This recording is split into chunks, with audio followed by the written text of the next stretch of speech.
Thank you. Yeah, so ముందుగా బ్రహ్మానందం గారిని మాట్లాడవలసిందిగా కోరుకుంటూ. థ్యాంక్ యూ అమ్మా.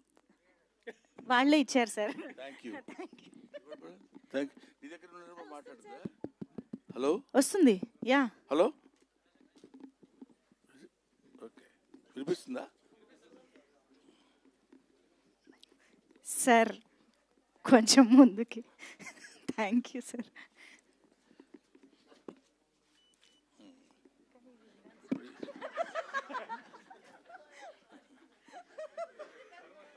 నేనే ఇప్పుడు ఇక్కడే, పర్వాలేదా? పర్లేదు సార్.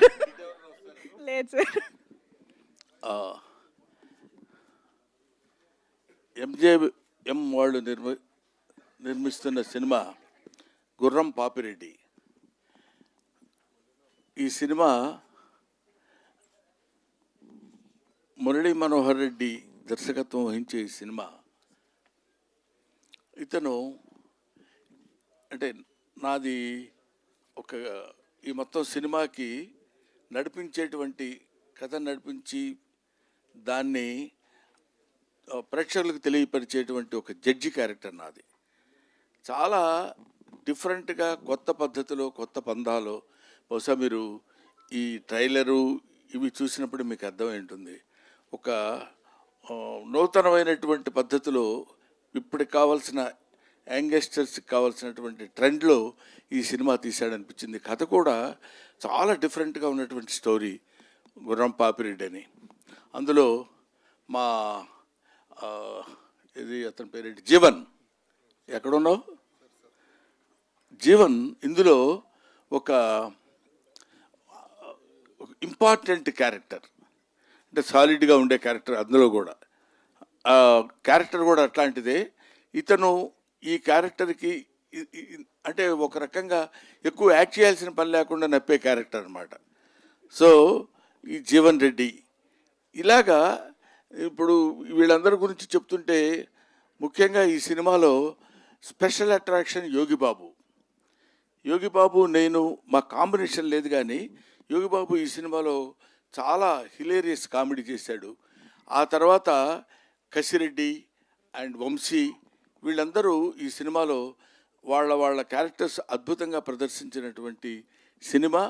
వాళ్ళ అంత బాగా చేయటానికి ఉపయోగపడినటువంటి వాళ్ళు, చేయించుకున్నటువంటి వ్యక్తి దర్శకుడు. ఇది పోతే ఇంకా మీరందరూ చూస్తున్నారు, నేను కూడా చెప్దామా వద్దా అనుకునే ఇద్దరు క్యాండిడేట్లు ఉన్నారు కదా. హీరో హీరోయిన్ గురించి చెప్పడేంటి, వీళ్ళందరి గురించి చెప్తున్నాడంటేనే. హీరో హీరోయిన్ మిస్టర్ చెప్పబోయే దానికి కూడా మొహపడతావు ఎందుకు, పేరేగా చెప్పమంది. మిస్టర్ నరేష్ అండ్ ఫరియా, వీళ్ళిద్దరూ నాకు ఫస్ట్ డే షూటింగ్లో కలిసినప్పుడు ఇతనేమో చిన్న బాల్డ్ హెడ్తో వచ్చాడు. అంటే ఇదో గెటప్ ఏమో నాకు తెలియదు. నమస్కారం సార్, ఎవరు రానిచ్చారా వీళ్ళని? సెట్లో కూర్చుని నేనేమో జడ్జిగా అక్కడ కూర్చుని ఉన్నాను, వీళ్ళిద్దరు వచ్చి నమస్కారం అండి అని. ఈ అమ్మాయి ఏమో ఓల్డ్ ఉమన్, 95 years అమ్మాయిలాగా. వీళ్ళిద్దరు వచ్చి చెబుతుంటే ఎవరో చూడటానికి వచ్చారేమో, షూటింగ్ వీళ్ళని అలౌ చేశారేమో అనుకున్నాను నేను. ఆ తర్వాత తెలిసింది చాలా డిఫరెంట్గా డిఫరెంట్ క్యారెక్టర్స్తో డిఫరెంట్ గెటప్స్తో వీళ్ళు కనపడతారు. చాలా దాన్ని ఏమంటారు, మనకి ఒక నావెల్గా కొత్త రకమైనటువంటి సినిమా మనం చూస్తున్నామన్న ఆ భావన మనకు కలిగే విధంగా అద్భుతమైనటువంటి సినిమా తీశాడు మురళీ మనోహర్ రెడ్డి. ఈ సినిమాకి ప్రొడ్యూసర్స్ అమర్ గారు, బాబీ, అతను ఏదో సెన్సార్ ఆఫీస్లో ఎక్కడ ఉన్నారంట ఆయన, సంధ్య గారు నాకు తెలిసినంతవరకు. ఇంకెవరైనా ఉన్నారండి? వేణు గారు. వీళ్ళు ప్రొడ్యూసర్సు. ఈ సినిమాకి ఎంత కావాలంటే ఎంత ఖర్చైనా పర్వాలేదు, ఒక అద్భుతమైన సినిమా తీయాలి, దాన్ని ప్రజల్లోకి ఎలా తీసుకెళ్లాలనే విషయంలో ఎంతో కష్టపడి, ఒక చిన్న పాయింట్ దగ్గర కూడా దర్శకుడు రాజీ పడకుండా, దాన్ని ఏమంటారు, ఏదో పర్వాలేదులే ఇది ఎలా ఉన్నా పర్వాలేదు అనేటువంటి భావన లేకుండా first frame to last frame వరకు అద్భుతమైనటువంటి సినిమా తీశాడు. ఇటువంటి సినిమాలు మీరు డెఫినెట్గా చూసి ఆదరిస్తారని తెలుసు. ఆదరించాలని మాత్రం మనస్ఫూర్తిగా నేను కోరుకుంటున్నాను.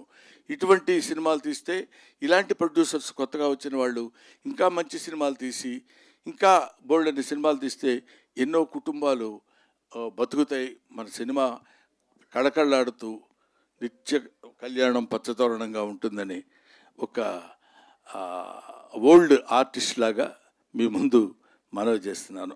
ఓల్డ్ ఆర్టిస్ట్ అంటే కంటే ఎక్స్పీరియన్స్డ్ ఆర్టిస్ట్ లాగా మీ ముందు మనవి చేసుకుంటున్నాను. You bless them. రేపు 19వ తారీఖు డిసెంబర్ 19న ఈ సినిమా రిలీజ్ కాబోతుంది. అందరూ పాపం బాగా టెన్షన్ పడుతున్నారు. ఇప్పుడు ఈ టెన్షన్లో నేనేమొస్తాను 2 గంటల నుంచి 3 గంటల వరకు అంటే జస్ట్ డెఫినెట్గా నిద్రపోయే టైం అది నాకు. స్పెసిఫిక్గా నిద్రపోయే వాళ్ళ సంగతి నాకు తెలియదు. కానీ ఈ టైంలో మీరు ఇక్కడికి వచ్చేస్తే బాగుంటుందండి అని చెప్తే, సరే ఈ ఒక్కరోజు నిద్ర మానుకోవడానికి పెద్ద దేశం ఏమి కొంపలు మునిగిపోవు, ఉక్రెయిన్ యుద్ధం ఆగిపోదు. కాబట్టి వెళ్ళొచ్చు. మంచి సినిమాలు కుర్రాళ్ళు చేసే అటెంప్టు, ఇందులో ఈ కంటెంట్ ఉంది. ఇట్లాంటి మంచి సినిమాల గురించి 4 ముక్కలు మనం మాట్లాడినా, 4 ముక్కలు నలుగురు తెలుసుకున్నా ఇలాంటి మంచి సినిమాలు సక్సెస్ అవుతాయని నేను మనస్ఫూర్తిగా కోరుకుంటూ, ఇలాంటి సినిమాలు ముందు ఎన్నో సినిమాలు రావాలి, సక్సెస్ అవ్వాలి. ఇలాంటి ప్రొడ్యూసర్స్ 10 కాలాల పాటు ఉండాలి. ఇలాంటి దర్శకులకి మంచి భవిష్యత్తు ఉండాలని నేను మనస్ఫూర్తిగా కోరుకుంటున్నాను. Thank you very much. Thanks ఎలా. Thank you sir, thank you very much sir.